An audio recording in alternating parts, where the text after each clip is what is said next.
my beloved Boss Mike, Severa. Nako, eto na. Dito na tayo mga kababayan ko. Nako! Oo. Bangkay, palutang-lutang sa Taal Lake na tagpuan. Nako mga kababayan ko. Kung inyo pong matatandaan ito. Oo. Di po ba?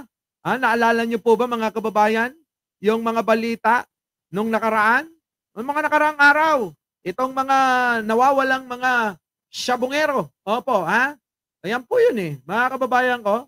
Yung mga nawawalang sabungero ba? Naku, Diyos ko po, mahabagin. Napakarami yan, mga kababayan. Yaang mga yan, oh. Diba? Balitang-balita yan. Dahil dito kay, sino to? Kay Katotoy, si Dondon. Oh, di po ba? Yan po yun. Yan po yung balita na yan. Oh, nasan na yun, mga kababayan? Dali, hanapin natin. Magbigay ka nga ng example, Boss Mike, sa mga nawawalang sabungero na yan. Oh, nasa na? Ito na. Eto mga kababayan ko. Pasok! Paggulong ng kaso ng mga nawawalang sabungero, may kutob na ang kanilang mga kaanak nila kung sino ang may pakana nito. At naniniwala raw sila sa mga ibinunyag ni alias Totoy. Nasa frontline ng balitang iyan, si Rainiel Pawid. Siya ang 14 anyos na si Maison Ramos. Sa halagang 1,000 piso, naengganyo raw ang binatilyo para tumulong sa isang sabungan sa Santa Cruz, Laguna para magpakain ng manok. Pero mula December 30, 2021, mahigit 3 taon na ang nakalilipas. Hindi na muling nakita si Maison.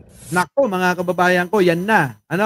Yan ho yung mga kaganapan, yung mga nawawala sa mga sabungan, mga sabungero, mga nag-aalaga ng manok, mga nagpapakain. Yan po yan mga kababayan. Yan po ngayon ang hinahanap ng kanilang kamag-anakan kung nasaan na yung mga bangkay niyan. Dahil nga po nauna na dyan, yung isiniwalat ni Dondon na wala na daw. Tinegi Bambam. Ano na, tinegi Bambam, di ba? Yun po yun. So ngayon mga kababayan ko, balikan natin itong nakalap nating balita kay Arnold Lopez.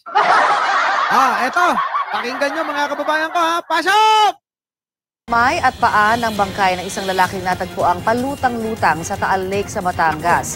Ayon po sa pulisya, napansin ng napadaang residente ang labi. Hinala ho ng pulisya, posibleng pinatay sa ibang lugar ang lalaki at itinapon lamang doon. Nako po, mga kababayan ko. Nabalitaan nyo po ba to? Ulitin natin mga kababayan, pakinggan nyo maigi ha. Pakinggan nyo maigi. Yung mga taga Batangas. Ay! Bien Travel, Jane Wanson, Elena, Vic, opo. Shoutout po sa lahat ng mga bagong dating. Sana'y huwag niyong kalimutan na mag-like, mag-share at mag-subscribe. Nangangati yung palad ko. Oo, nangangati. Magkakapera yata ako. Baka may magpapadikas, ano? Ay, nako. Pag nangangati yung kamay ko, mga kababayan. Sabi ng nanay ko, pag nangati yung palad mo, sigurado magkakapera ka. Eto na. Pakinggan nyo na po mga kababayan ko ha. Eto na. Nakagapos ang kamay at paa ng bangkay ng isang lalaking natagpuang palutang-lutang sa Taal Lake sa Batangas. Kita nyo mga kababayan ko?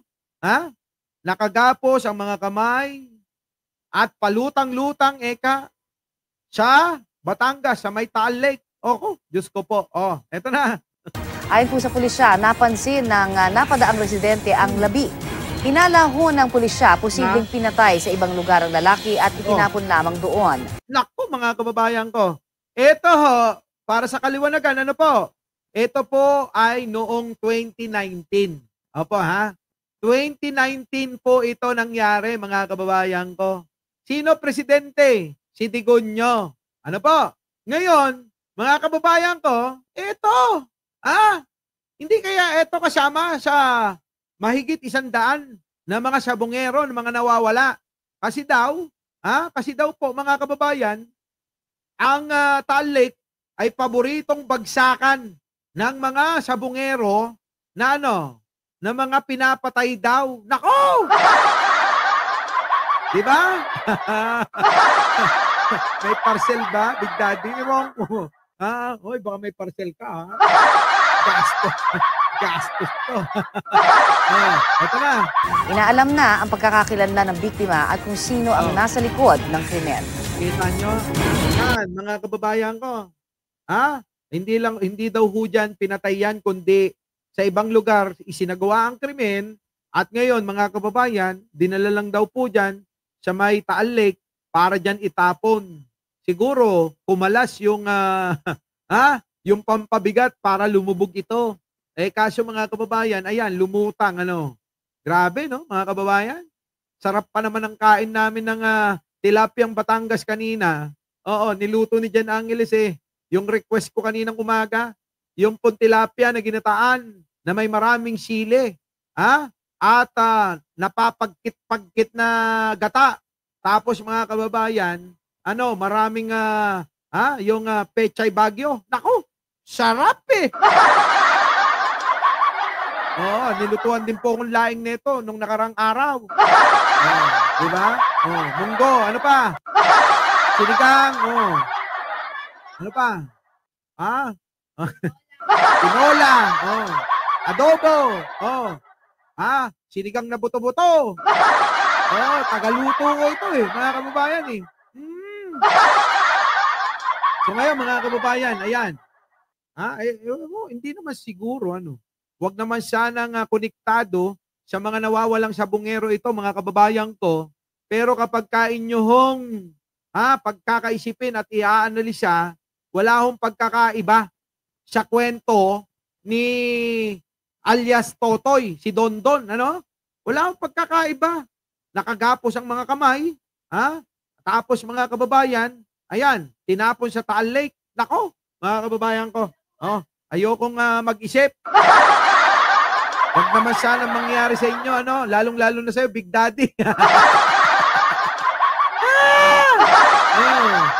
Yon, mga kababayan. Kaya nga, alam nyo po, mga kababayan, eto na.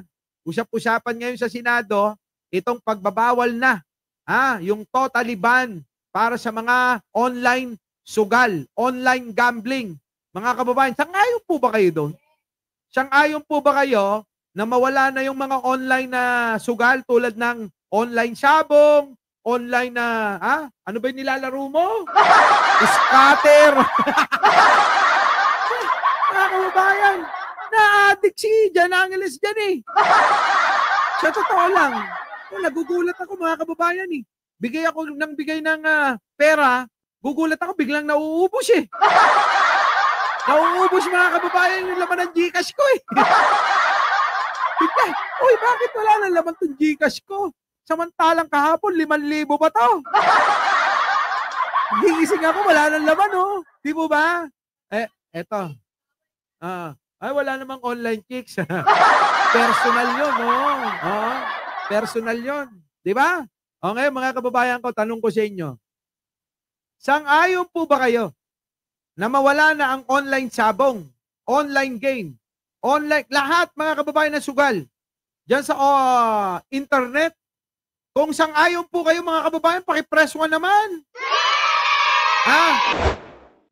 Our beloved Boss Mike Cervera.